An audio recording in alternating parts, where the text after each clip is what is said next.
Tá gravando. Mas eu tenho que fazer alguma coisa? Não. Apertar não. Não, ele às vezes pede autorização, às vezes não. Se, Hum. se já sumiu a caixinha, tá tudo ótimo. É isso. Então, recebemos com toda alegria nesse sábado de manhã no Rio de Janeiro, um pouco nublado, mas acho que ainda vai abrir. O professor Shannon está chegando também. Não sei se Shannon quer aproveitar e dar uma palavrinha. Bom dia, querido. A gente está aqui, estava contando um pouquinho para o Afonso do nosso grupo, e aí a gente ia começar a ouvir ele. Não sei se você quer falar, dar apenas um bom dia.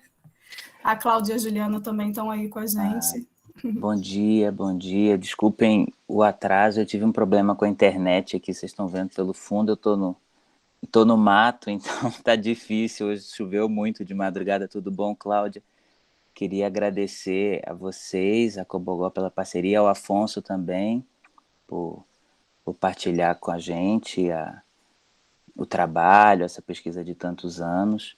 Sou um admirador do seu trabalho já há algum tempo. E foi uma alegria quando eu recebi o e-mail da Cláudia e compartilhamos com a Lia. Eu acho que esse dia vai ser especial. É, Bom, vou deixar você começar, enfim, eu não quero ocupar esse tempo, tá? Mas, de todo jeito, muito obrigado. A ideia, né, gente, é o Afonso falar um pouco durante um tempo e depois a gente vai ter aquela parte de bater papo, de conversar mais, mas enfim, a dinâmica é fluida também, a gente vai sentindo as temperaturas e vai criando aqui da maneira que a gente achar melhor, tá bom? Afonso, por favor, quando você Então, quiser. bom dia. Para mim é mais do que uma honra, né? Porque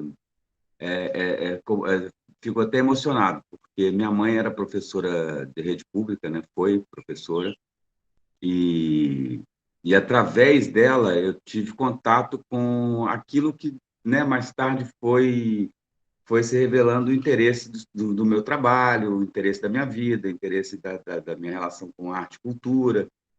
E porque uma professora primária de rede pública, numa cidade como Belo Horizonte, ela deu aula durante algum tempo perto de onde a gente morava e, eventualmente, também ia para outras escolas, né? E eu, muito pequeno, acompanhava.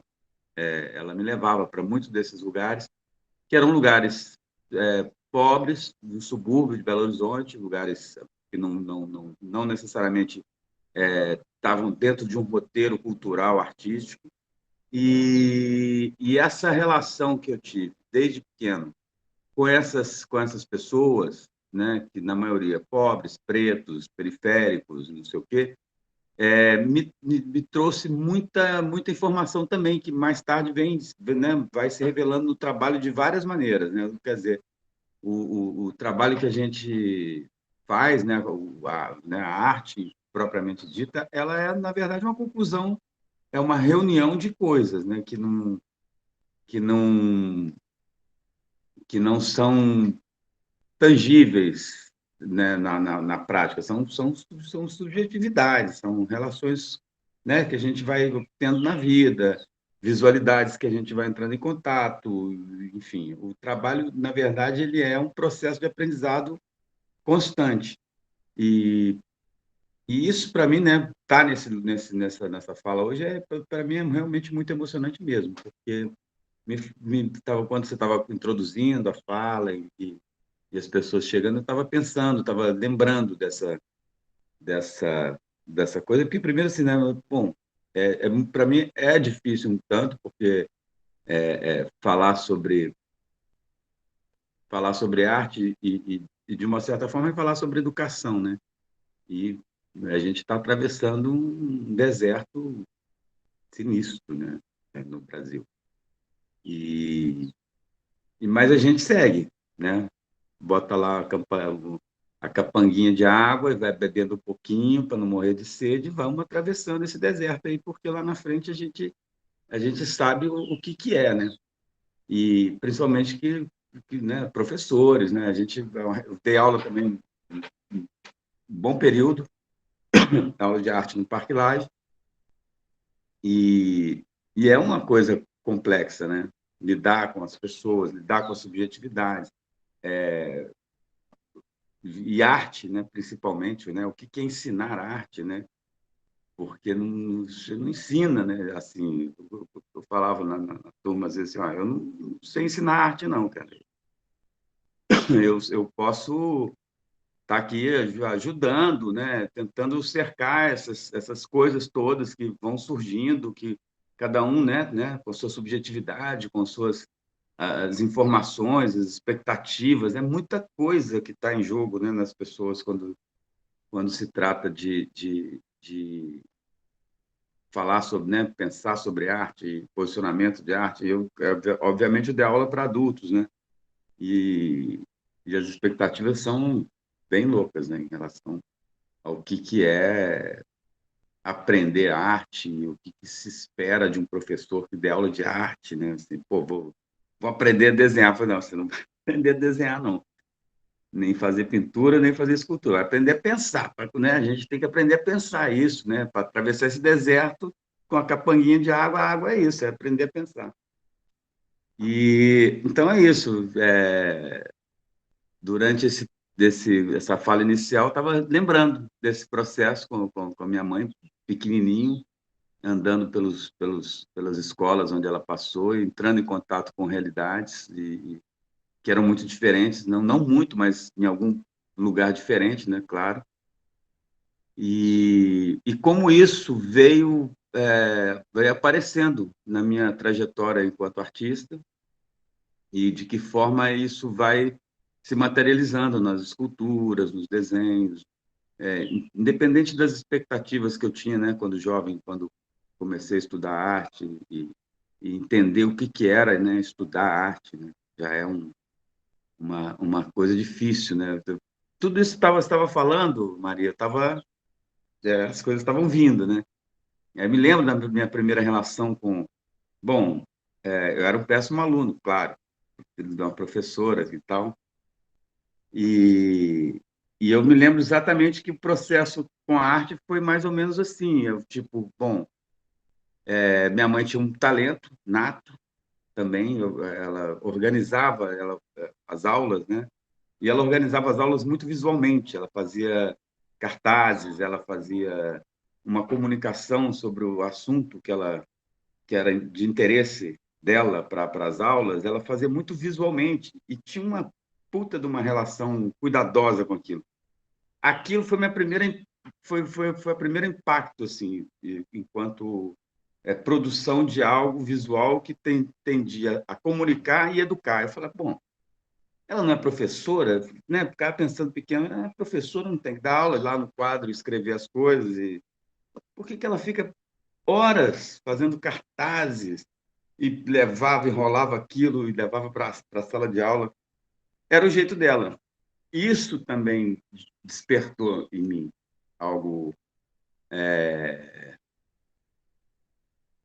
enquanto artista, sei lá, eu nem pensava em que era artista, mas esse processo de organizar visualmente as coisas, para que a partir daquilo fosse o material usado para a didática dela, era curioso, foi muito curioso. E tinha tudo, eu, por exemplo, não tinha tudo para não ser artista, porque não tem família, né, ligada à arte mesmo, quer dizer, tirando a minha mãe aí desse processo. Mas não tinha assim, um exemplo de um artista que vivia daquilo, que as coisas giravam em torno desse processo. Minha mãe, professora primária, meu pai, bancário, operador de telex, e assim ia. Meus tios, nada, tudo ligados a profissões e trabalhos muito práticos. E aí, não sei em que momento, lá pela adolescência, um pouquinho pós-adolescente, munido também, né, subjetivamente dessas informações, isso já estava, né, dentro de mim de alguma forma, poderia vir como uma materialização de uma persona artista ou não. Podia ser uma pessoa criativa em outro setor, em outra área. Mas a ideia da criatividade, quer dizer assim, eu não desconsidero que a criatividade, que é inata, que está em qualquer pessoa, qualquer ser humano, e animais também, né? Tem, né? Que é uma capacidade de resolver ou capacidade de criar soluções inesperadas, utilizando ou não de ferramentas não propriamente inventadas para aquela função. Todas essas coisas estão ligadas a um pensamento criativo que não, que não tem a ver com talento, né? Então, de alguma forma, esse processo criativo, a partir dessas interferências não intencionais que eu via na minha mãe e nas pessoas que eu tive contato, vai ficando ali adormecido. Então, se eu fosse qualquer outro profissional, eu provavelmente exercitaria essa criatividade. Ela viria, porque estava, né? É um processo de contato. E aí, né, a gente está falando de educação, né? De formação, que passa muito pelos contatos que a gente tem. Quando eu falo, era muito improvável que eu fosse me tornar um artista, porque eu vivia numa situação de bairro, de comunidade lá em Belo Horizonte, que não tinha essa ponte de acesso. Apesar de tudo estar ali, né, em mim. E isso se deu de uma forma quase acidental. Eu tive uma namorada que me levou para ver uns filmes de Nelson Pereira. E aquilo foi para mim também outro choque de coisa que eu não sabia que existia. Aquele tipo de relação, de pensamento. E isso vai mexendo, vai borbulhando algo na gente, e a gente vai querer, saber, né? Uma panela de pressão. Por onde vai sair isso? Porque o mundo não é só fazer as coisas assim, assim, assado. A gente tem uma enormidade de coisas para fazer, né? E aí, de novo, como a educação, como é que como é muito interessante e extremamente importante as coisas enquanto referência, né? Porque às vezes a gente acha que não é nada. A gente fala uma coisa ou faz um desenho e às vezes para uma criança, para um jovem, aquilo é altamente revelador, é um negócio impressionante. Falando de experiência própria. O jovem, eu não nasci dentro do ambiente, então assim, as coisas foram me tocando, né, por contato. Não foi necessariamente um aprendizado formal. E esse contato, essa relação de contato, de surpresa que as coisas, né, fazem, né, uma transformação na gente, né? Eu imagino que se eu tivesse tido uma aula, tivesse tido professores maravilhosos como vocês, que tenho certeza são, eu teria, sei lá, teria uma outra mais cedo, entendeu? Teria uma relação mais tranquila até, porque nunca não foi tranquilo. E é isso, eu acho que a gente fica aí, vamos abrir aí para conversar um pouco, trocar, né? Porque é isso, né? Não a gente está num processo de descoberta, né? Também sobre como fazer, como ensinar, né? Como ensinar, como é que a gente pode se tornar importante ou como pode ser relevante um processo de aprendizado na vida de uma pessoa, né? Porque muda a vida, né? E as pessoas, de novo, assim, nesse deserto que a gente está atravessando, arte e cultura são coisas que não estão num panorama da classe social de uma classe social baixa, média, como uma possibilidade de desenvolvimento. Quer dizer, quando a gente pensa em possibilidade de desenvolvimento, as pessoas pensam em como ganhar vida, em como sobreviver, o que dá mais dinheiro. E o entendimento de que arte e cultura está para além disso, pode ser isso também, mas está para além disso, está no lugar de ferramenta para que essas transformações sociais aconteçam, né, através de uma capacidade maior de reflexão sobre tudo que nos afeta, né? E eu acho que arte, educar arte, ser um educador de arte, passa um pouco por essas reflexões, né? Essas dúvidas, eu imagino que sejam aquele gatinho safado que arranha a porta, né? O que você está fazendo, né? Porque qual a importância disso dentro desse contexto? E, né, é tão importante quanto comer, né? Imagino, creio. Então é isso, falei pra caramba, hein? E aberto aí, vamos ver o que a gente troca aí, se alguém quiser falar alguma coisa, para a gente trocar essas informações, onde é que eu posso estar equivocado também na minha análise, né? Porque é um processo pessoal, né? É muito individual, muito emocional, né? Nesse momento.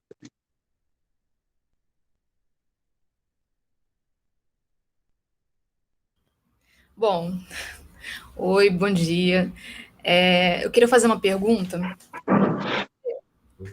Eu vi um pouco do seu trabalho, essa relação entre a natureza e a cidade, e me fez lembrar muito que eu trabalho com o Museu da Ilha Grande, então isso me fez me lembrar muito esse trajeto que eu estou sempre fazendo entre a cidade e aquela ilha, que é um outro lugar, né? Um lugar do interior, um lugar onde tudo é diferente.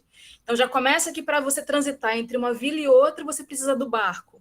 Já não tem o trânsito, está assim, um outro universo. Eu lembrei que uma vez eu fui visitar a Vila do Aventureiro, a gente foi fazer uma atividade, tinha um grupo de meia dúzia de crianças ali, e me chamou a atenção que elas estavam tentando pegar jambo na árvore. E aí, o curioso de tudo é que a menina mais baixinha é quem estava tentando pegar. Tinha outros maiores, né? Eu fiquei olhando aquilo, muito, né, aquela cena, e eu fui perguntar para ela por que logo você, que é mais baixinha, tá pegando e não os outros, né, os meninos, inclusive. E ela chegou para mim e falou, é porque eu sou a mais velha. E aquilo ali, para mim, foi um impacto tão grande, curioso, porque são os saberes, ela quem sabia a fruta, ela que tinha o conhecimento, apesar de ser era mais velha, né? Então, ela que tinha aquele saber, ela tinha aprendido, os outros acho que ainda estavam no processo, né, de aprendizado, de olhar, de observar aquela fruta, qual era melhor. E aquela simplicidade ali, né, aquela troca, achei que foi um grande aprendizado para mim, né, aquele olhar. E aí, quando eu retorno para a cidade, é sempre aquele impacto, né? Tudo muito diferente, né? Um olhar diferente, enfim. Eu queria saber como é que esse seu sair da natureza também, né? E encontrar e partir para a cidade, como é que esse processo é impactante também? Como é que você lidar com isso? Então, pô, Ilha Grande, sensacional Ilha Grande, conheço bastante lá, naveguei muito ali, aquelas águas, Aventureiro, a parte virada para o continente também, né? Bom, enfim. É curioso, é engraçado essa pergunta, porque eu também, apesar de ter uma relação muito estreita com a natureza, desde pequeno também, desde criança, em uma parte da adolescência, a partir da adolescência, eu me vi muito urbano, né? Numa cidade grande como Belo Horizonte, e muito interessado nas coisas da urbe, né? Assim, né? Tudo que uma cidade pode proporcionar. E nesse processo de arte, de interesse por arte, e transformar aquilo de alguma forma, num primeiro momento, com muita sede de transformar aquilo numa forma de vida, né? Num primeiro momento a gente não sabe, muito jovem a gente acha que, bom, eu vou viver disso, vou vender, vou viver disso, vou ganhar dinheiro, e estava muito contaminado, ou aceitando muito essa contaminação da cidade, e muito interessado nesse processo da cidade. Mas, em algum momento da trajetória, todas essas vivências, essas referências, como você acabou de contar, né, da menina, que é uma relação interessante,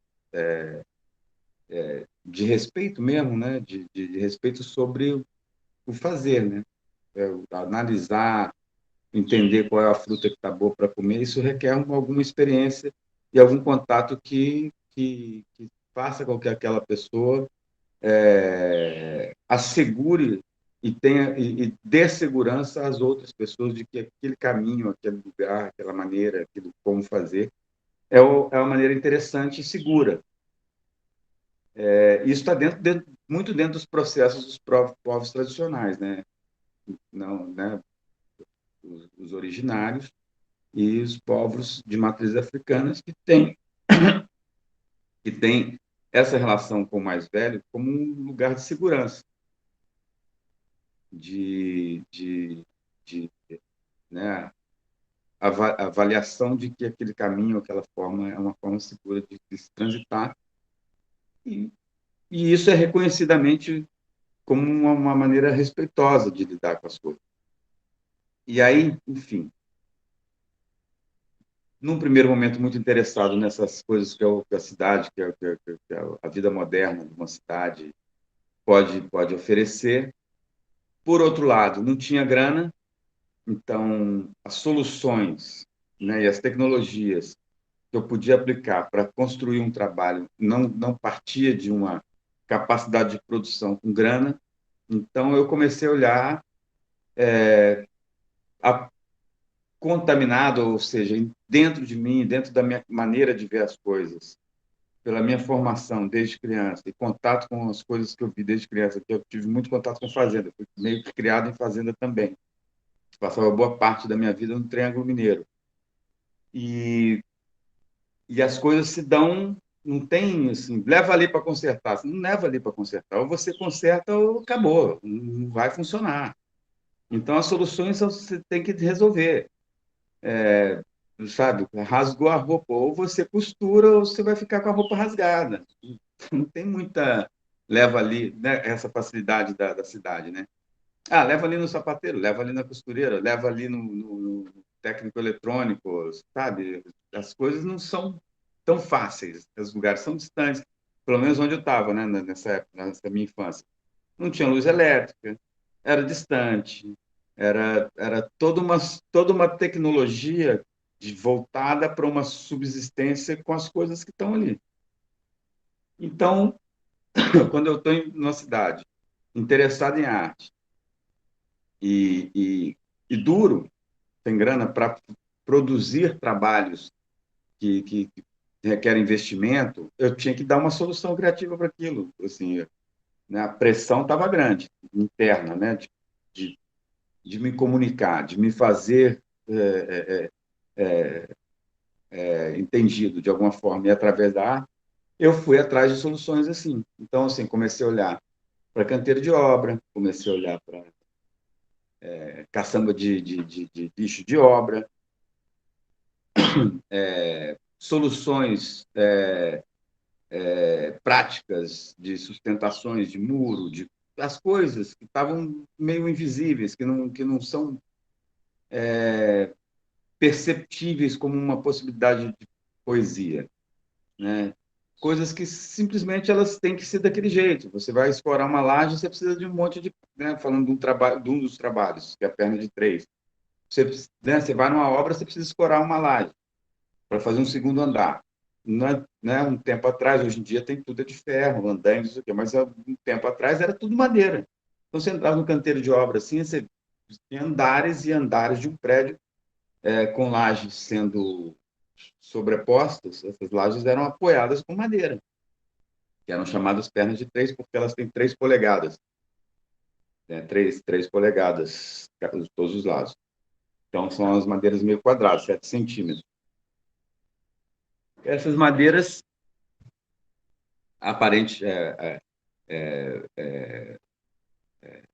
apesar do alto uso e às vezes, muito utilizada, é invisível.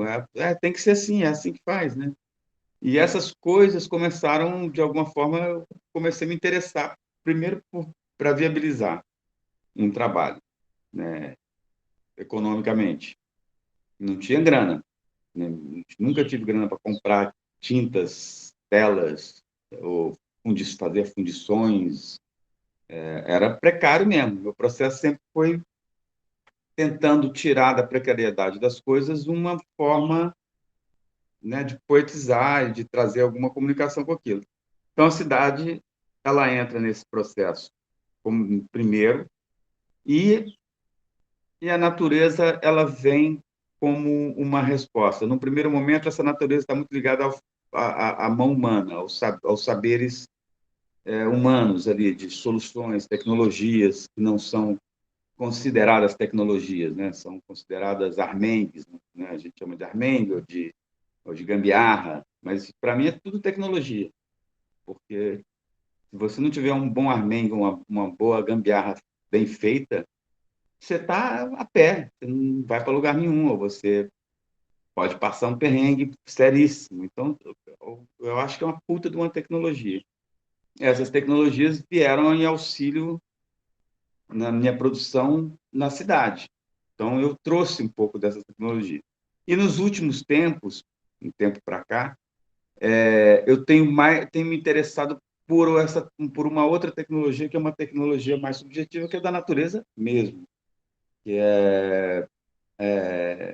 conceitos de comunicação, por exemplo. Se fala muito de conceitos que as árvores se comunicam pelas raízes. Então, elas se comunicam. Existem pensadores e cientistas que estão afirmando que há uma comunicação que se passa por debaixo da terra. Então, eu tenho estado mais interessado agora, muito mais voltado para essa questão da natureza. E essas tecnologias da natureza não estão ligadas à mão humana a partir de tecnologias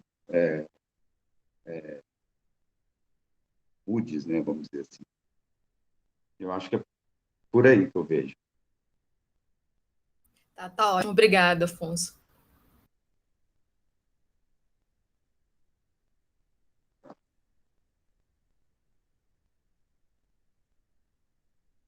Eu posso aproveitar e fazer propaganda lá da exposição?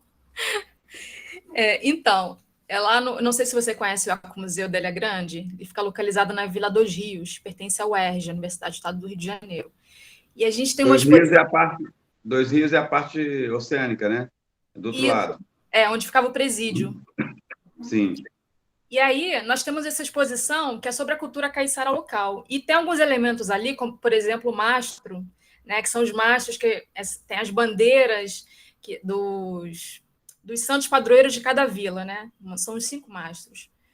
Isso me fez lembrar um pouquinho também do seu trabalho, dessa questão da perna de 3. Tem os remos também dos caiçares. Então, tem alguns elementos que fazem lembrar um pouco também seu trabalho.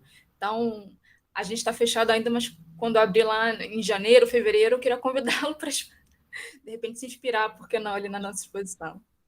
Adoraria, adoro aquele lugar, né? Então, você falou que são 5 vilas, Aventureiro é uma vila, né? Tem Abraão. São 11 vilas, pelo menos 10, 11 vilas, mas ali são os mastros, a gente tem um mastro específico de mais 5 só. Eu fiz uma viagem, viajei pelo Brasil inteiro agora, fiz um projeto que era ligado a remos, né? Então, eu viajei o Brasil de norte a sul, só ficou faltando agora entrar pelo centro-oeste, pelos interiores, pelas vilas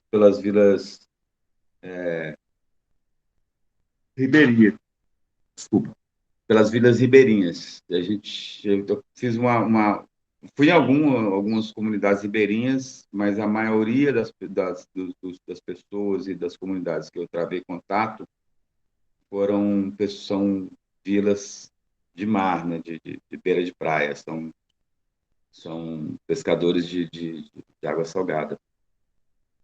E é interessante, né? Você está falando né, quando vai fazer uma exposição, aí você está falando dos maços, as bandeiras que identificam.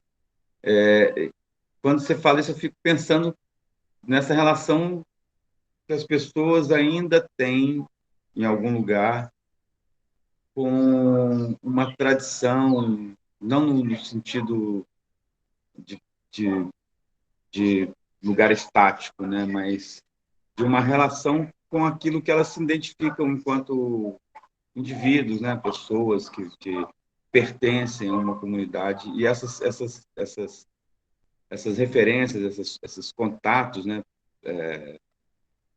com objeto, por exemplo, os remos mesmo. Eu viajei o Brasil inteiro e não, em algum momento, quando eu comecei esse projeto, um amigo meu me falou: por que você vai viajar o Brasil inteiro? Vai para Ilha Grande ou vai para Paraty, e lá você tem remo para caramba. Você vai aqui na Baía de Guanabara, no fundo da Bahia, tem comunidades pesqueiras, você né, levanta lá todo o material que você quer, mas não é só o material, o objeto, né?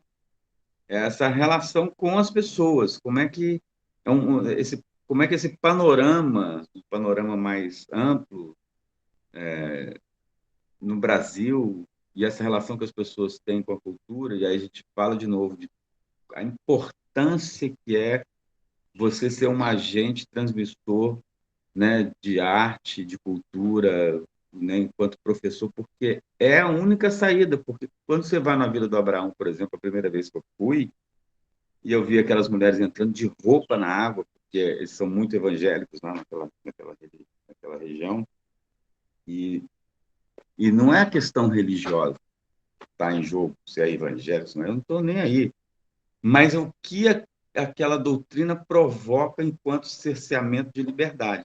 As mulheres não tiravam a roupa para ir tomar banho de mar, cara. Eu fiquei muito impressionado, porque isso é a ponta do iceberg. Tudo bem, tomar banho de roupa faz parte, mas em que lugar uma pessoa que está se deixando ou se relacionando com esse tipo de pensamento, em que lugar ela está abandonando todas essas tradições que fazem parte da vida, que fez parte da vida dos avós, dos bisavós, e que é uma condução de um entendimento enquanto pessoa que vive num país que tem uma relação com esse lugar e que quer se afirmar enquanto indivíduo criativo, que cria soluções dentro de uma sociedade.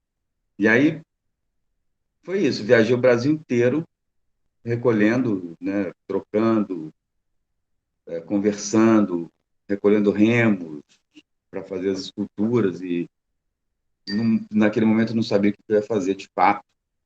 Eram só objetos que para mim estavam representando muito mais um aprendizado que eu estava tendo com relação, né, em relação às pessoas e o que estava acontecendo ali naquelas comunidades e como é que elas estavam se virando e dando continuidade a saberes e conhecimentos que a gente não tem acesso, né?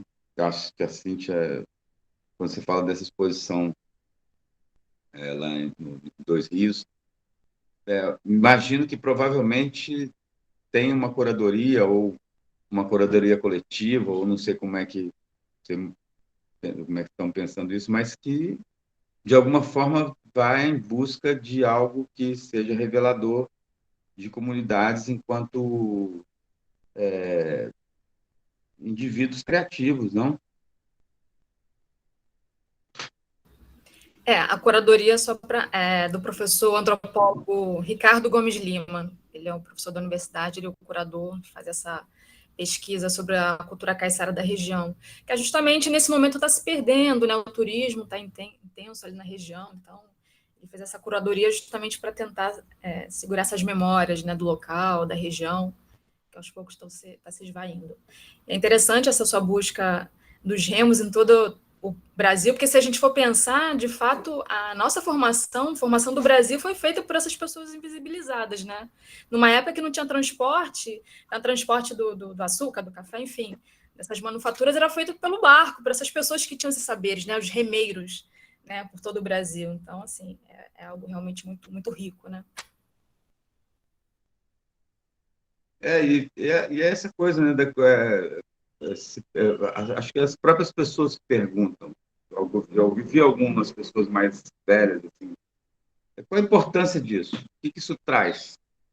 Né? E aí é uma pergunta complexa.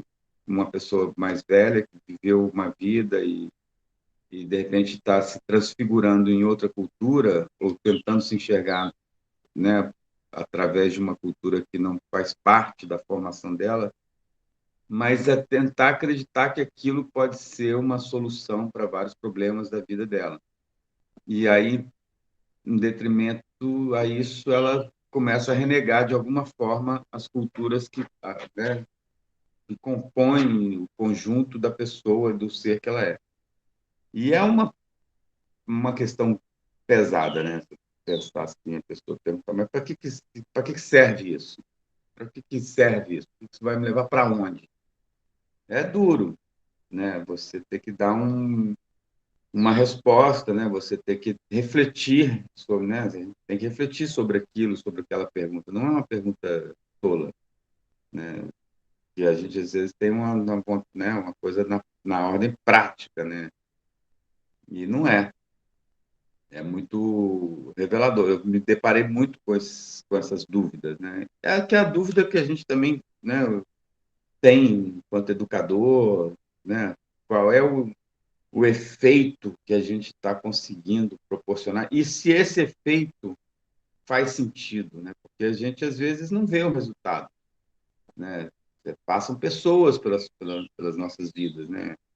E essas pessoas vão seguindo os rumos e essa relação né, vai se distanciando em algum momento, você perde o contato, você depois, talvez, numa outra volta que o mundo deu, a volta que o mundo dá, você encontra, reencontra, mas é uma dúvida, imagino que, né, pelo menos eu tenho, né, que é, enquanto educador, quão sentido faz tudo isso que a gente faz e quanto isso pode ser provocador para que uma pessoa tenha uma vida mais curiosa, e uma vida mais curiosa significa uma vida que quer proporcionar mudanças, e mudanças para melhor, né, para um coletivo. E eu acho que a importância das tradições que envolvem essas comunidades é isso. É um pensamento, né? Você pensar em Ilha Grande, ou pensar em comunidades ribeirinhas, ou comunidades pesqueiras marítimas, são comunidades pequenas, e eles têm que se apoiar uns nos outros para que consigam sobreviver, porque, né, o Brasil é precário no entendimento mesmo do que da importância de tudo isso. Então, é essa dúvida, né? Fica pairando com a gente, né? Caminha com a gente, né? E em algum momento, às vezes, a gente se pega, por mais que a gente tenha absoluta certeza, às vezes, então, não, né? Absoluta certeza é um negócio meio pesado, mas, vamos dizer, estamos tranquilos com as nossas opções, com a nossa caminhada, com o nosso papel, né, enquanto educador. Em algum momento, às vezes, vem com essa porcaria dessa minhoca na cabeça, devorando o cérebro, falando, o que você está fazendo? Você acha que é importante mesmo? E aí, cara, da mesma hora, como a minhoca ela anda para os dois lados, eu falo, vou andar para o outro lado. Claro que tem importância, pô. É dormir para lá, sua minhoca dos infernos.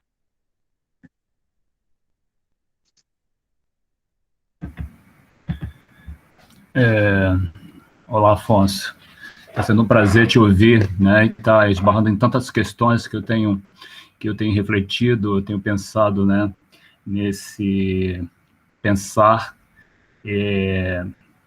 ou fazer arte, né? Porque a gente esbarra nessa coisa sempre. Quer dizer, eu também penso muito nisso, sobreviver da própria arte. E como é difícil, né? Principalmente quando não se tem recursos para produzir coisas que a gente, às vezes, tenta e não consegue. E esse olhar teu para essa materialidade que estava exposta, né, pelo caminho, né, como esse material de construção, é bem interessante, né? Aí eu fico pensando num exemplo. Eu tenho uma amiga que, ela, sinceramente, ela diz: eu não entendo arte, eu não gosto, mas ela vai, frequenta espaços, museus, galerias, e ela leva a filha dela. Mesmo assim, ela não entendendo, né, eu acho que no subconsciente dela, ela entende que aquilo é importante, de uma forma de sensibilização, talvez compreender o mundo através de outra maneira, né? E a menina hoje já está com 10 anos, a filha dela, já sente um prazer imenso em circular por espaços onde estão acontecendo movimentos artísticos. Ou seja, é muito importante que esse processo também aconteça cedo, não é? Aí eu te pergunto, há um tempo para a arte, ela pode acontecer em todo momento? Essa percepção está para todos? Eu acho que são duas, acho que se eu entendi, Zito, obrigado aí pela pergunta, pela participação. Se eu entendi um pouco, assim, sobre o tempo, se ser artista ou levantar questões, eu acho que o tempo é o tempo todo, né? Assim, não tem tempo, né? Eu realmente acredito naquilo que o Boyce falava, né? Assim, todo ser humano é um artista, a priori. Ou seja, carrega criatividade. A criatividade é o alimento, né? É o motor, é o combustível. A criatividade é aquilo que nos faz usar objetos de uma forma inusitada, diferente, inventar tecnologia. Então, a gente está com isso. E, cara, minha bateria está acabando. Vou pegar só um minuto aqui, que eu acho que não está conectado aqui com energia.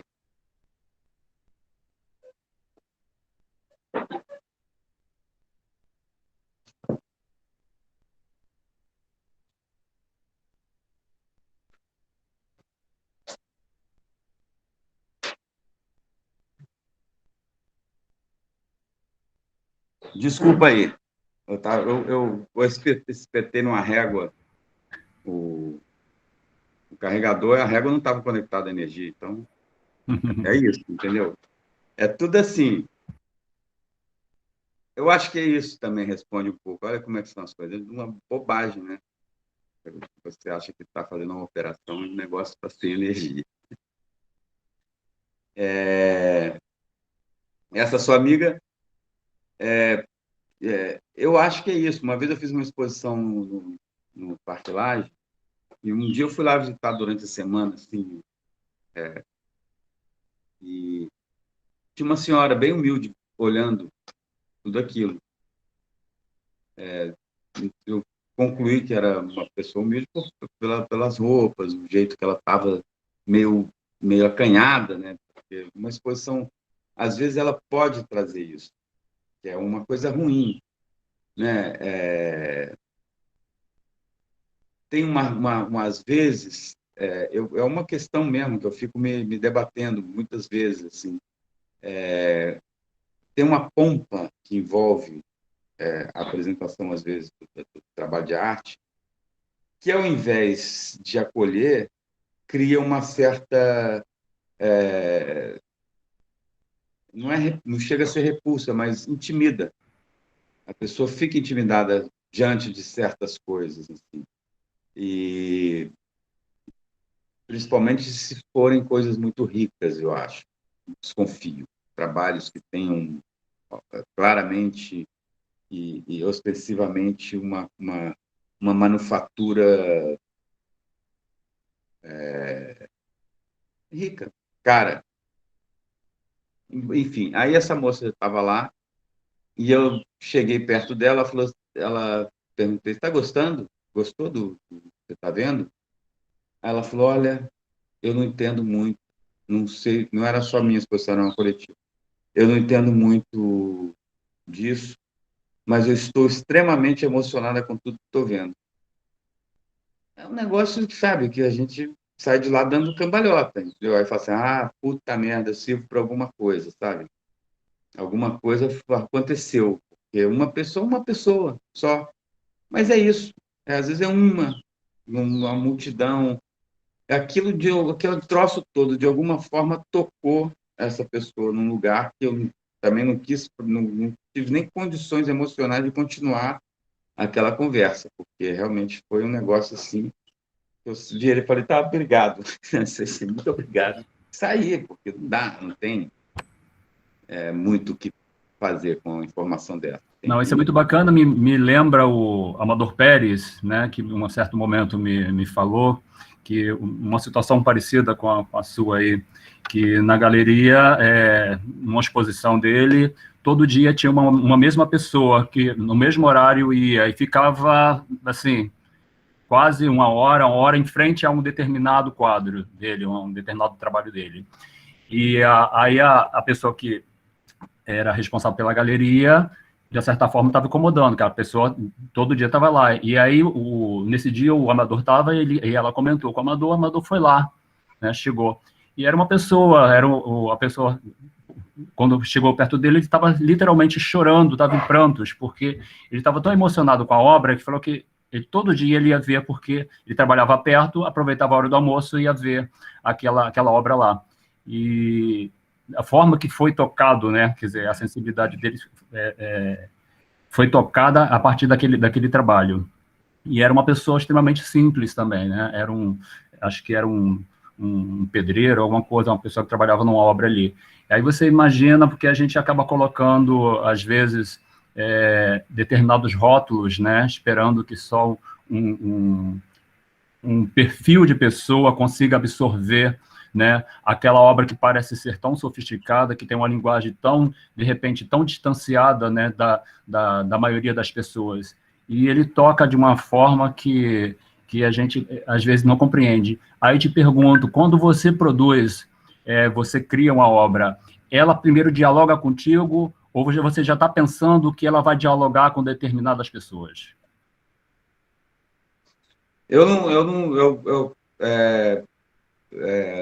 Acho que lá no começo do trabalho, quando eu estava ainda tateando enquanto estudante, eu sempre tive uma sensação de que eu ouvia muito que era uma necessidade intrínseca de comunicação, né? E eu demorei a entender um pouco isso, na verdade. Eu usava esse texto como um papagaio, né? Repete, porque eu ouvia muitos artistas mais velhos falando, então eu repetia também. É isso aí, eu tenho que fazer isso porque eu tenho que fazer. E não é que uma mentira vai se tornando verdade, não é isso.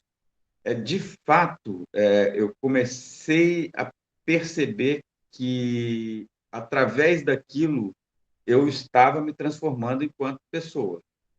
Então, assim, num primeiro momento, essa relação com a arte é quase que uma cura da minha própria pessoa enquanto ser que vive num planeta e vive socialmente e tem que pensar a partir desses pontos sociais. O que significa isso?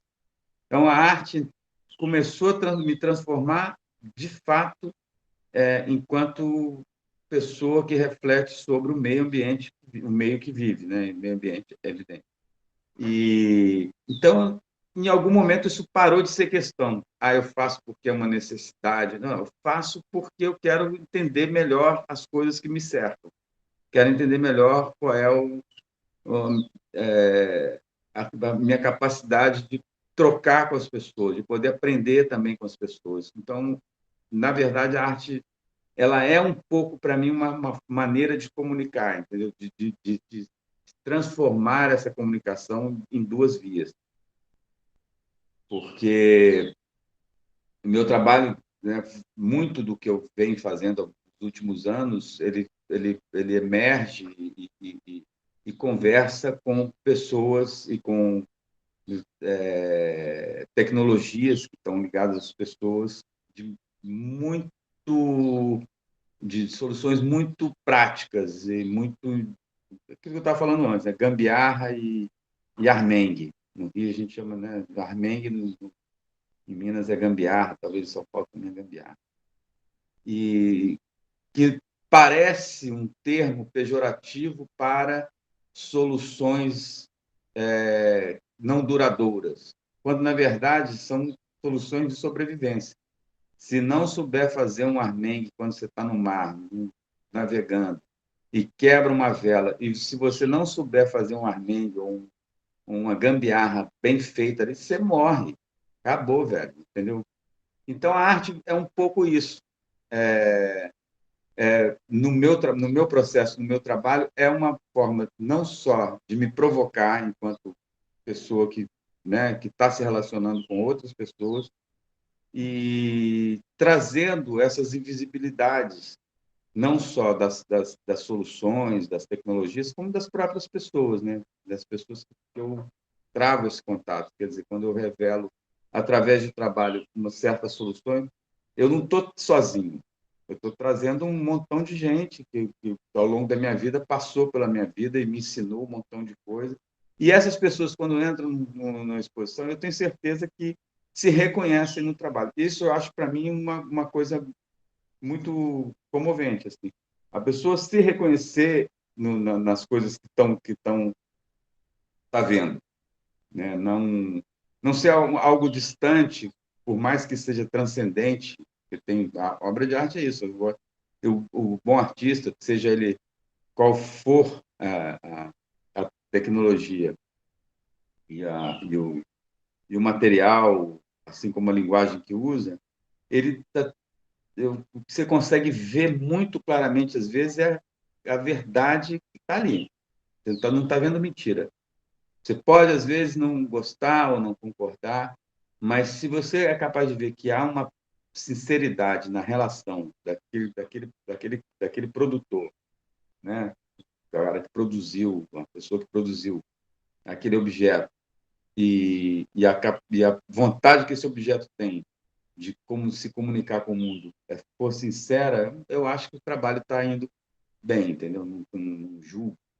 Mas eu acho que, no meu caso, eu busco muito coisas onde as pessoas possam se reconhecer muito rapidamente. Pessoas brasileiras, né, principalmente, ou pessoas que ainda têm alguma relação e empatia umas com as outras, eu acho. Bom, muito Esse é obrigado. Obrigado a você pela pergunta. Afonso, tem duas coisas, antes de eu te fazer a pergunta, assim, são duas experiências que você falou de se reconhecer, né, de brasileiro se reconhecer, enfim. Eu tenho duas experiências particulares com o seu trabalho. A primeira delas, trabalhava ainda no MAC de Niterói, você fez uma exposição lá, eu trabalhava no educativo, e a gente tinha um problema, que era a garotada que vinha da favela ali atrás e todo dia vinha para o museu. E era um problema porque eles vinham para o museu e continuava a brincadeira que estava do lado de fora, então eles corriam por aquela varanda, eles faziam uma algazarra danada. E era sempre uma dor de cabeça para os seguranças. A gente também, confesso, a gente ficava desesperado. Porque numa dessas eles arrebentaram com o trabalho da Ana Rou, que lá foi um desespero e tal. E aí, quando eles pintavam na rampa, ficava todo mundo tenso. Era uma turma, assim, de uns 12. E eles vinham todo dia. Eles podiam entrar no museu, claro, obviamente. O problema de cuidar das obras era nosso, não era deles.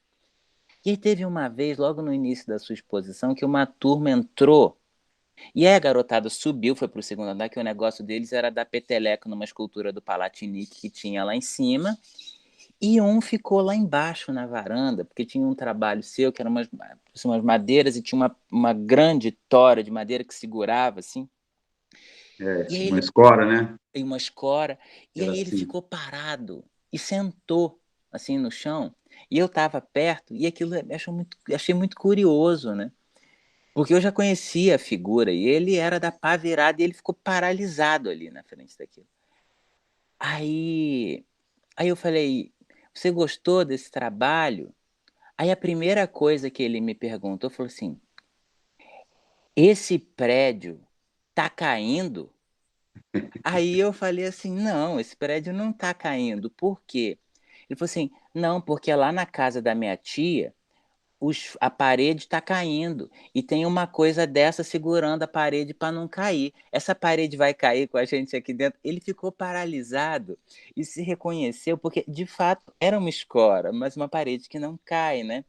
E aquilo depois rendeu um assunto. Eu fiquei puxando um papo com ele, conversando. E a segunda experiência, que também tem uma relação completamente diferente. Há uns anos atrás, bom, há 2 anos atrás, eu saí de licença para o doutorado, fui para a França, e aí fui acompanhando com uma amiga francesa, ela é médica, e a gente foi à exposição lá na Cartier, estava com um trabalho seu, a no Les Arbres, e ela olhou para os seus trabalhos na parede, né, que eles estavam perfilados ali na parede, e ela ficou muito tocada. Ela falou, nossa, de todos os trabalhos aqui, o que eu mais gostei foram esses. Eu falei, mas por quê? Assim, eu achei... Falou, não, porque a minha família vem do campo, e eu reconheci as ferramentas, lembrei muito do meu avô. E eu achei muito curioso, porque quando você fala do Brasil, né, eu acho que tem uma coisa da ferramenta, e aí eu já encaminho a minha pergunta, que é essa ligação, né, da natureza e da ferramenta, né? E se a gente traz para a nossa realidade aqui como professores, a gente está passando por um momento de atualização de todas as ferramentas educacionais que a gente podia imaginar que a gente tivesse, né? Assim, esse cenário aqui de quadradinhos pretos com pequenos rostinhos, assim, e a gente dando aula de artes visuais pela internet, é uma coisa muito, muito louca, né? E aí eu queria ouvir você falar um pouco, se possível, sobre essa coisa do cotidiano mesmo, né? Porque eu acho que o seu trabalho pega as pessoas de um jeito por conta do cotidiano. E, e, e, e ele sensibiliza, porque a gente fica um pouco insensível, né? Um pouco anestesiado com tudo que acontece cotidianamente. E aí, quando o cotidiano volta para a gente com um olhar poético, com um olhar já mediado pelo objeto artístico, isso se transfigura. E, de algum modo, assim, inevitavelmente, o seu trabalho estará em alguma das nossas aulas. Isso a gente passa, né? O seu trabalho é importante. E, e, e aí eu queria poder ouvir você falando sobre essa relação do cotidiano, porque talvez o que você me diga me ajude a pensar melhor o seu trabalho também e poder talvez dividi-lo com mais precisão com os estudantes que vão passar, pelo menos nas minhas aulas. Enfim, não sei se ficou claro a pergunta. Enfim. Não, obrigado. Obrigado pela pergunta, sim, muito clara. Voltando um pouquinho dessa exposição do Marx, era as escolas, né? Que era um trabalho que tinha essa provocação mesmo, né? De que as coisas... no trabalho, eu sempre... como é que eu posso dizer? Eu não acho que o afrontamento direto ou o punch direto seja uma boa medida para mim, né, nessa mediação da arte com o mundo na qual ela, inclusive, existe. Então, quando eu levo as pernas de três para o museu e escoro uma parede ou duas, ou escoro aparentemente o teto, tinha muito dessa provocação que eu nunca sublinhava, né? Isso, deixava as coisas acontecerem assim, muito dessa forma, naturalmente. Porque essas tecnologias, essas soluções, ou essas visualidades aparentemente desimportantes, né? Assim, importante, quando você fala importante, pô, eu me sinto importante assim, entendeu? O trabalho eu não sei, o trabalho eu faço sei lá, como o carpinteiro tem que fazer, como o tangedor de gado tem que botar o gado para dentro, para fora. É um negócio, assim, entendeu? Agora, é importante quando você me diz assim, pô, isso pode ser uma forma de reflexão para os alunos, onde eles, né, alunos de rede pública, eles se reconhecem, esse garoto que senta e olha, reconhece aquilo enquanto uma solução de um problema, o importante é estar na aula. Isso acho que é mais, eu me sinto importante assim, de alguma forma. Eu sinto que o trabalho fica importante quando ele realmente consegue trazer alguma reflexão, né? E a reflexão é que eu acho que é o grande barato, não é só, né, a, a aparição ou a materialização. O mundo está cheio de objetos, caralho, tem muita, desculpa a palavrão. Tem muito objeto, tem muita cor, tem muito tudo, né? Tá tudo, sabe? Botar mais um objeto no mundo, para quê, né? Como é que é isso? Por quê? A não ser que seja assim, né? O caso das ferramentas é uma relação. E a veia criativa, né? Que eu falo, o gatilho criativo, o estopim, o motor, o combustível criativo, que está em todos nós, que é fenomenal, porque você não consegue determinar o momento que ele atira, que ele explode. Ele simplesmente vem no fluxo do seu processo, né? Você está no seu processo, está na sua caminhada, na jornada de cada um, é uma jornada importantíssima, né? Todo e qualquer um tem uma jornada que daria um filme, um livro, qualquer pessoa. E nesse processo você é surpreendido por uma capacidade, não diria capacidade, mas por um exercício de olhar, um exercício de sensibilidade, um exercício de escuta, um exercício de empatia. E aí você é surpreendido por algumas coisas que aparentemente passa em branco ou passa batido para algumas pessoas, ou para a maioria das pessoas que estão no corre da comida mesmo, de sobreviver. E então, se colocar nesse lugar é se deparar com isso, né? Assim, aí vem um projeto que começa pequenininho. Por exemplo, um exemplo prático, eu achei uma ferramenta antiga no ateliê que eu estava, uma ferramenta velha, com um cabo muito ruim, muito carcomido, e dentro do... meio que para passar um tempo, eu estava fazendo uns desenhos grandes, né? Para passar um tempo, eu fiz uma escultura naquele cabo. Isso foi só uma coisa, foi só um flash, uma coisa sem muito significado.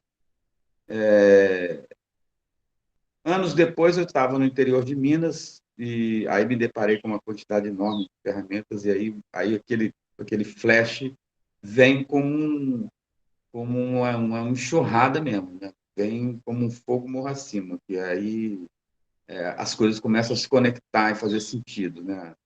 A mão né, a mão invisível que traz a comida, aí vem todo o processo político que envolve o trabalho e que aí no começo da fala eu disse assim, eu não trago isso como uma coisa na frente, totalmente panfletária. Eu acho que em algum lugar a obra, a experiência artística, ela tem que existir enquanto lugar de reflexão, de pensamento, sim, e que esse pensamento, no caso do Brasil, não só do Brasil, né? Porque você foi para a França e essas coisas acontecem em qualquer lugar do mundo, que trabalhos, pessoas invisibilizadas, que são fundamentais para a nossa sobrevivência. Né? Pescadores, trabalhadores do campo, confecção, sei lá, tem uma enormidade de gente que trabalha invisivelmente e que sem essas pessoas a gente simplesmente não vive, né? Não come. E esse trabalho dessas ferramentas, ele está nesse lugar e, ao mesmo tempo, está no lugar de comunicação que eu acho importante com um processo escultórico que transcende a conversa, o discurso político. Né? A gente pode pegar um trabalho e esse trabalho entrar por Brancusi, as influências de Brancusi, pode entrar pelas influências que o candomblé tem na minha vida, de onde surge. E essas coisas vão se organizando, né, na aparição do trabalho. O trabalho meio que aparece. E é meio assim, eu acho que o meu ponto de partida sempre é um pouco as questões do ambiente que eu vivo, né, no caso muito especificamente no Brasil, mas, ao mesmo tempo, consigo entender que essas reflexões não são, né, os problemas que a gente tem hoje não são problemas exclusivamente brasileiros, são problemas gigantescos de uma incapacidade mesmo de empatia que a gente está enfrentando, né? Quando a gente estava falando lá no começo, eu falei do deserto e a gente tem que levar nosso cantil de água, porque se a gente achar alguém no caminho, a gente vai ter que dar um golinho também, porque não dá, né? Não vai para lugar nenhum. E eu penso muito sobre isso, né? Sobre o trabalho e as reflexões, não só políticas, né? Política que o trabalho pode trazer, mas a própria reflexão de existência daquilo enquanto um objeto no mundo, como é que aquilo pode fazer sentido. E aí, voltando lá no Zito, né? É muito subjetivo, Zito, também, essa pergunta que você fez lá atrás sobre se eu faço para mim ou se eu faço para os outros. É quase o ovo e a galinha, né? Porque está tão conectado e colado as coisas, uma coisa na outra, que eu realmente não saberia te dizer por onde a coisa se dá. Num primeiro momento é isso, se dá como sobrevivência e depois se dá como tentativa de autoconhecimento e capacidade, tentativa não só de autoconhecimento, mas de empatia com o mundo, com a natureza, com as pessoas. Então, o trabalho, eu acho que busca um pouco, cada um pouco dessas coisas. Não sei se respondi.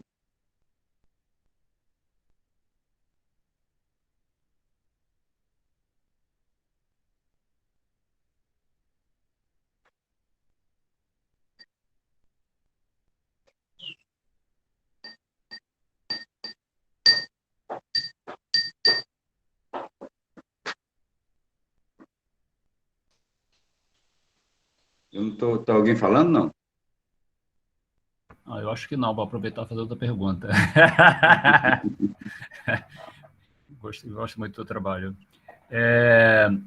Eu gosto muito de escultura, e trabalhei pouquíssimo com esculturas, e você tocou no Brancusi aí, que também eu sou fã, né? Provavelmente uma inspiração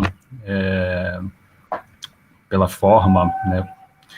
Enfim, como é que é o teu processo, não só dessa curadoria, né? Eu estou falando mais da questão prática, porque tem muita escultura nele. Como é que é a tua prática da realização desses objetos escultóricos? Você utiliza ferramentas, mão, você orienta... acho que congelou, não? Ah, não. Você ficou tão virado.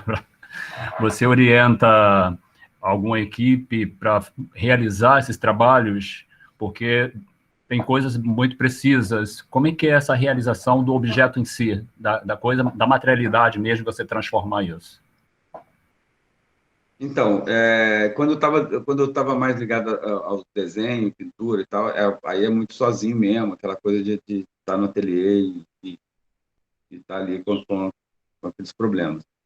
O Fred trabalhou comigo uma época. A gente fez uma exposição. Não sei se foi a Baque Virado, Fred? Foi, né? Ou foi a Casa França? Foi a Baque Virada e o comecinho da Casa França, mas depois a Laís chegou junto. Ah, entendi. É isso. A exposição da Baque Virado, por exemplo, eu juntei uma equipe, que é uma exposição grande, então tinha uma equipe principalmente para fazer umas estilogravuras. Fiz umas estilos a partir de uma árvore que tinha em frente ao ateliê que eu tinha lá em Laranjeiras. E aí eu fotografei essa árvore, ampliei e fiz umas estilos que eram, para formar a imagem, eram compostas por 4 faixas que compunham uma imagem da árvore. E aí eu cortei, né? O Fred me ajudou também a cortar as madeiras, né, Fred, lá para fazer a imagem. E aí depois a impressão, que aí é um processo muito mecânico, que é imprimir, né? Imprimir na colher. Mesmo assim, é um processo mecânico extremamente artesanal, porque não usei prensa para fazer as chilos, era a chilo da colher, chilo na colherzinha, que é curioso, porque nunca fica uma muito igual à outra, porque a pressão na colher, às vezes, lá pela 10ª, você já está com a mão cansada, você não vai dar mais aquela firmada e tal. Então, nesse processo, aí tinha umas esculturas, e essas esculturas, a maioria eu cortei e fazia. E ainda é assim, desde esse trabalho, Baque Virado e a Casa França, que é mais um suporte para a montagem, o trabalho em si mesmo eu não consigo muito dividir, assim. E não é porque eu não preciso, eu acho que eu já vou cada vez precisar mais. Mas é que eu não aguento mesmo. Eu chego lá, acho que às vezes eu mesmo passo um tempo, eu olho e falo, mas não acabou isso aqui, não acabei, está errado, tem que voltar. Tem uma história muito interessante que é do pintor abstracionista americano, que agora esqueci o nome, né? Ficando realmente lesionado. Bom, enfim, ele vendeu um quadro e o quadro ficou anos fora do ateliê, o colecionador, sei lá para onde foi, não sei o quê. Um dia aconteceu um acidente de rasgarem ou sujarem a tela e o cara manda para o ateliê dele e pede para ele restaurar. Ele bota lá no canto, junto com outro montão de outras telas, não sei o quê, passa um dia, olha para o quadro e fala, porra, o que esse troço inacabado está fazendo aqui? Botou no cavalete, mano, fez outro quadro em cima. E aí o cara voltou para o campo, cadê meu trabalho? Eu sempre ia restaurar, ele falou, mas que trabalho? Ele mostrou a fotografia, ele falou, cara, não te falaram não? E toma aqui, aí fiz esse quadro novo, cara, sinto muito, sabe? Então eu tenho um pouco essa relação, eu faço as coisas e eu, eu acho que essa energia do fazer, né, e principalmente alguns trabalhos, por exemplo, voltando das ferramentas, o fato de eu pegar e fazer, cortar e de alguma forma é uma forma de sacrifício e de estar em contato com aquilo que estava naquela operação nas mãos de outra pessoa, me colocar naquele lugar também. Então, assim, não dá para eu fazer um projeto na prancheta e entregar lá e depois ir lá cobrar se está certo ou se está errado. Ou eu faço, ou né, no caso desse trabalho, ou eu arrumo um outro trabalho para fazer que aceita um certo mecanicismo, tem uma automação, porque eu acho muito difícil. Até conceitualmente, hoje, trabalhar com a ideia de pessoas que estão ali para reproduzir automaticamente ou mecanicamente as coisas. É um pouco contra o que eu penso hoje, assim, sobre a capacidade criativa de cada pessoa, de cada indivíduo. Claro que se a gente está pensando num troço grande, num projeto grande, que envolva montagem e saberes específicos, eu acho incrível.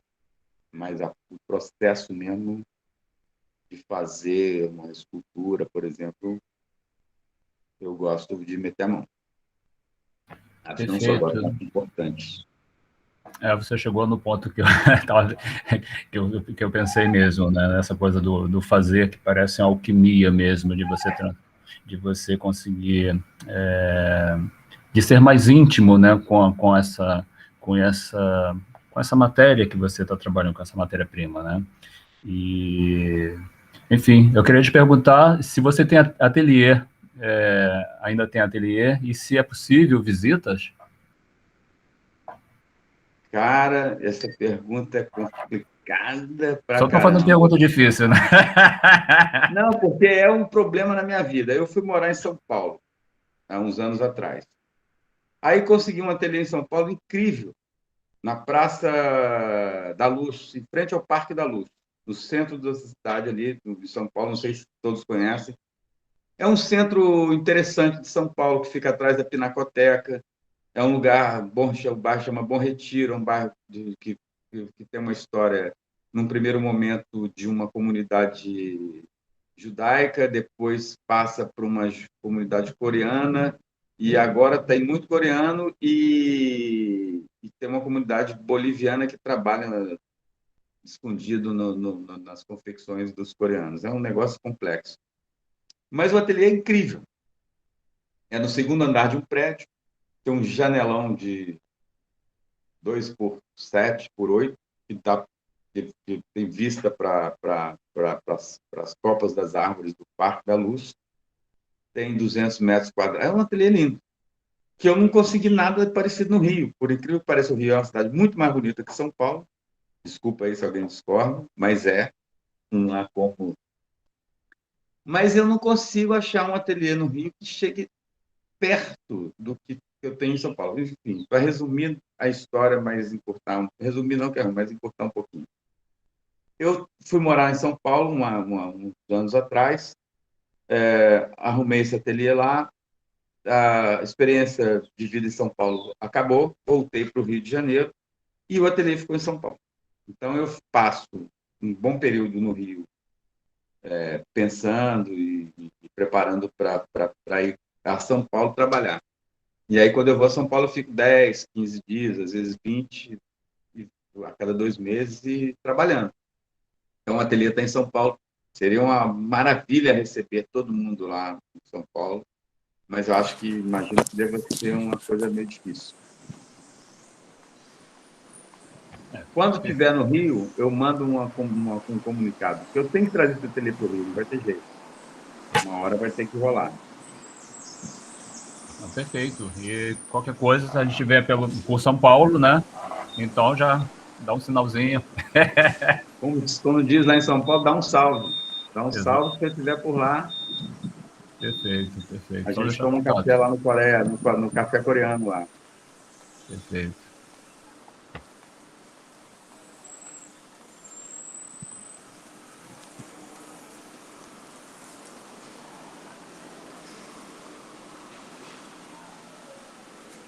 E aí?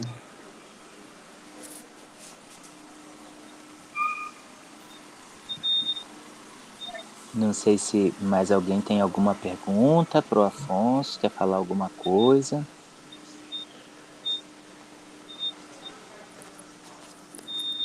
Lia, quer assumir, então?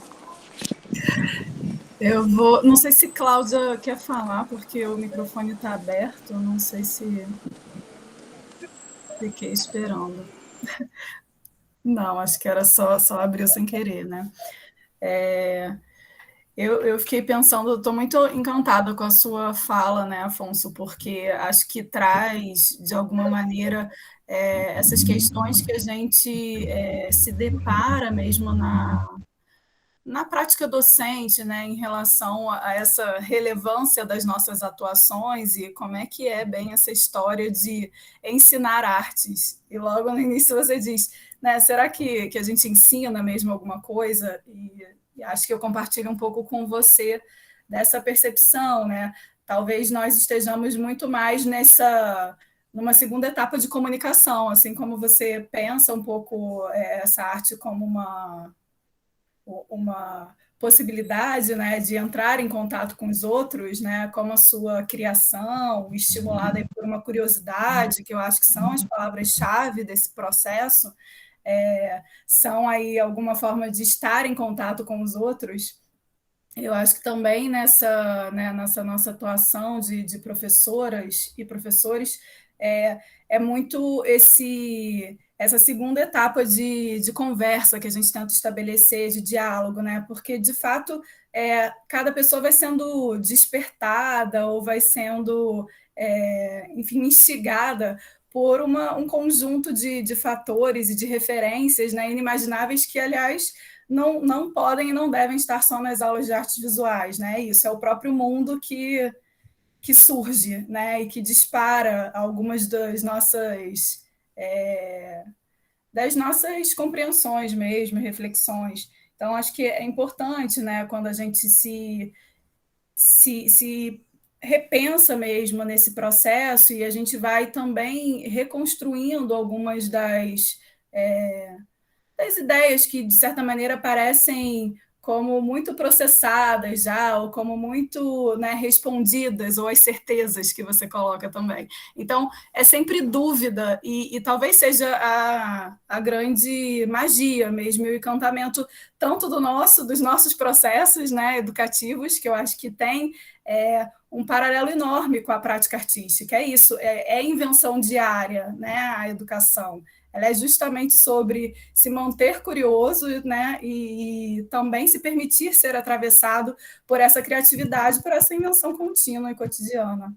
E aí fiquei pensando um pouco só, acho que a gente está encaminhando para o fim, mas fiquei pensando se você podia falar um pouco, você situou ali o começo como essa ideia dos cartazes da sua mãe, que eu acho uma história linda, e como tem a manualidade que a gente perdeu, né, essa artesania, porque agora a gente projeta tudo, né, a gente é só sempre tela, virou tudo esta outra tecnologia. E aí falou também dessa inserção aí em ver os filmes do Nelson Pereira e tal. O que vem te contagiando hoje, né? Quais são as coisas que, de certa maneira, vão atingindo ou perpassando o seu trabalho desse mundo contemporâneo? Assim, o que tem sido uma preocupação para você nesse seu diálogo com o público que talvez não apareça, né, no objeto final, mas que está aí sempre na dimensão da sua reflexão, da sua proposição com o seu trabalho, né? De que maneira essas referências se dão, ou se você consegue identificar alguma referência mais propriamente determinada, enfim. Também não sei se eu me fiz muito clara, mas a ideia é saber como é que você anda se movendo no mundo e como é que o mundo vai te atingindo e desaguando no seu trabalho hoje. Muito obrigado, Maria. Não, foi bem objetivo, assim. Eu acho que a pergunta ficou bem. Não tem como não baixo astralizar um pouquinho. Eu não gosto muito, não, mas eu baixo astral, às vezes, né? Então, ultimamente tem sido muito difícil para todos nós. E essa dificuldade, na verdade, não chega a ser uma decepção objetificada ou específica ou nominável. É uma decepção mais global, quase holística, no sentido total das coisas. Bom, tirando essa baixa astralização, voltamos ao alto astral, que é assim. Eu cada vez mais tenho me encantado, ou pelo menos tenho sido afetado, por uma espécie de sensação, ou sentimento, ou contato com coisas não visíveis, assim. E não estou falando de magia, né? Não estou falando de magia. Eu estou refletindo sobre estar deitado na praia, na Ilha Grande, e simplesmente, realmente, de fato, sentir o ventinho passando no corpo, na pele. Só isso. Que também é uma coisa muito banal, muito idiota, a gente pode ter isso a qualquer momento, a qualquer hora. Mas se colocar nesse lugar para isso, é entrar em contato. Então, entrar em contato é parar para aquele momento, estar no mato, né? Você está no mato, você está no mato.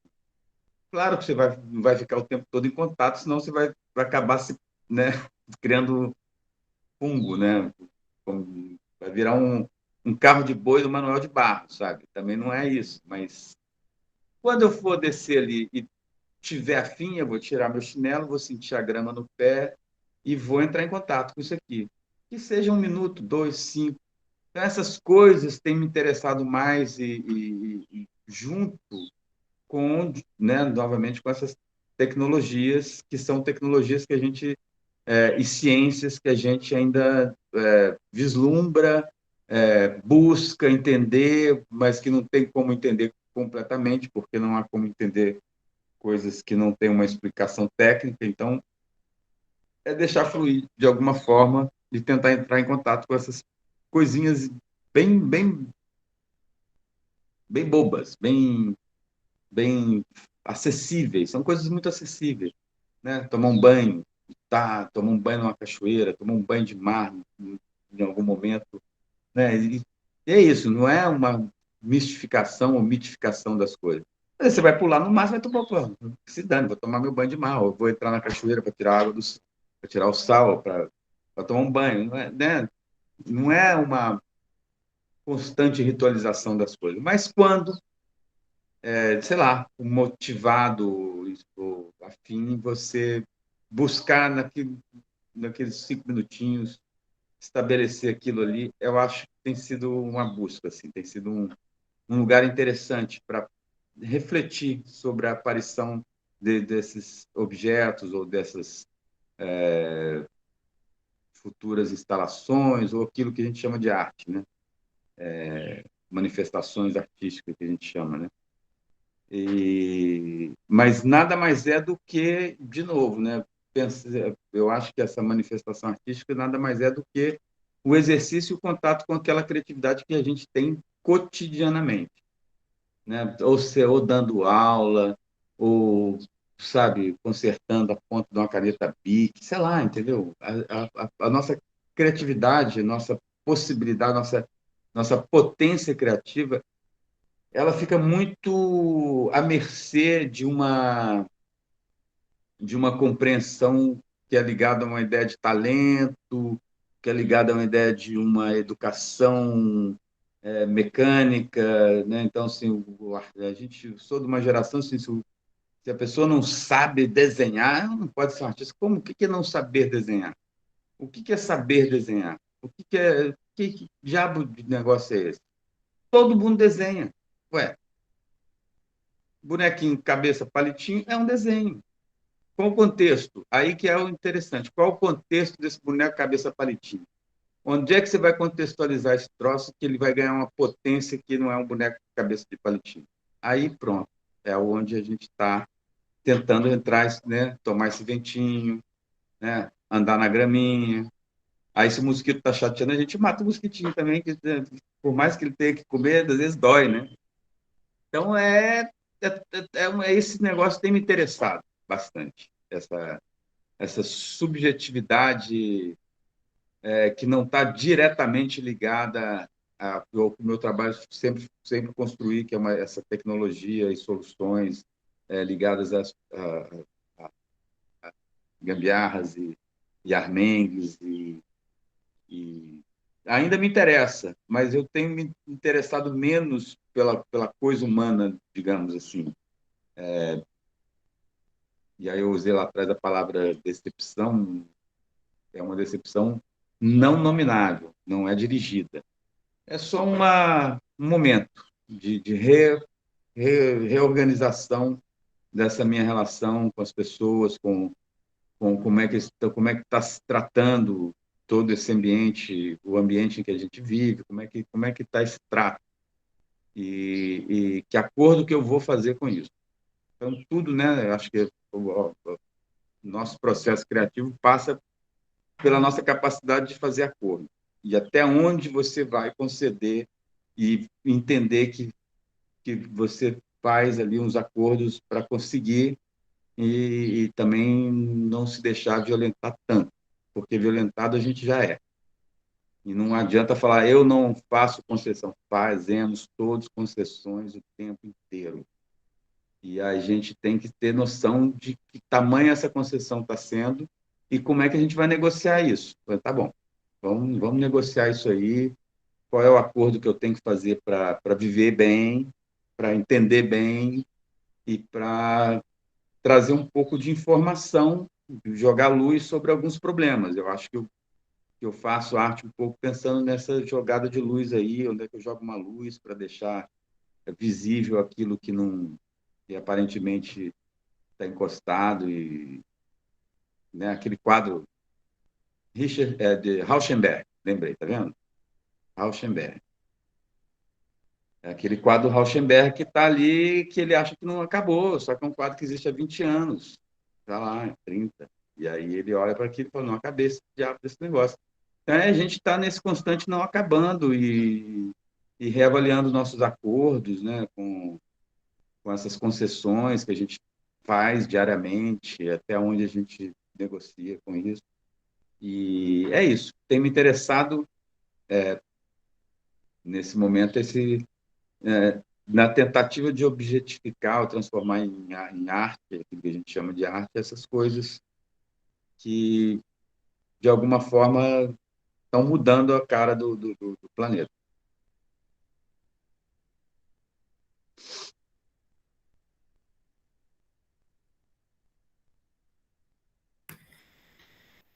Acho que é um pouco essa nossa sensação de experimentar, né? De conseguir sublinhar as experiências, né? Mais do que os resultados, né? Acho que talvez seja uma sinalização dos nossos tempos também.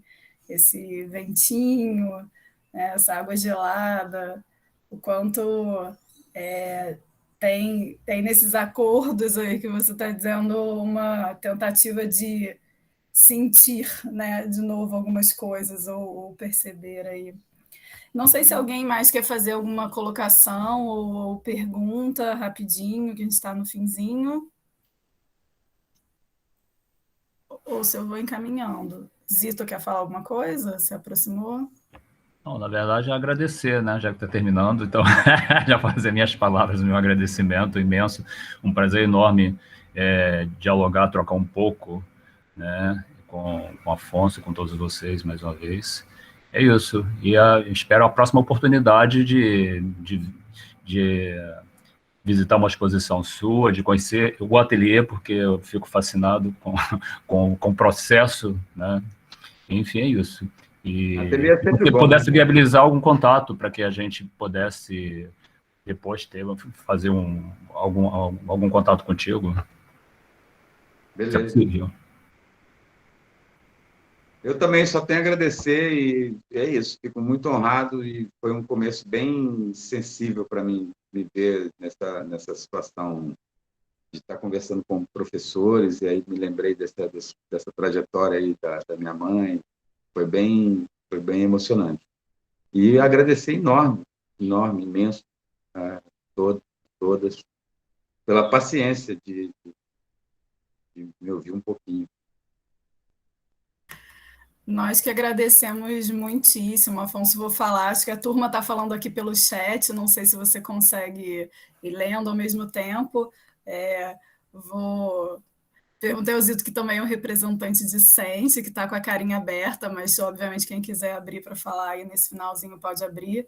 E agradeço muito em nome do nosso curso por essa parceria, porque é curioso, né? Às vezes a gente fica na dimensão da sala de aula e, claro, a gente está circulando pela cidade, observando o trabalho de tantos artistas, mas nem sempre a gente tem essa possibilidade de conversar um pouco mais proximamente, e foi, eu posso dizer, pelo menos por mim, que foi uma conversa muito instigante, nesse sentido de ressaltar mesmo um pouco dessa arte como uma espécie de, você assentou em algum momento, né, uma vida que quer proporcionar mudanças. Então, acho que é um pouco sobre isso, né? Quando a gente vai para a escola, a gente está pensando na formação holística, para usar também a sua palavra, eu pelo menos acredito nisso, e o quanto é realmente necessário que a gente se mantenha aprendendo e conversando sobre arte. Muitas vezes nós mesmos, professores, falamos pouco sobre artes uns com os outros, ou temos poucos espaços de encontro com os artistas. Enfim, nós somos aí um coletivo de formação, né, de pessoas. Então, é muito bom para a gente ter essa oportunidade e a sua generosidade de estar aqui falando um pouco sobre essa sua história, assim, muito bonito também essa introdução aí da sua relação com a sua mãe, de como é que foi o comecinho. Muito obrigada. Obrigada, gente. Obrigada, Marieli. Obrigada, Afonso. Foi ótimo o papo. Tchau, gente. Obrigada. Obrigado. Obrigado. Tchau. Tchau, gente. Um abraço.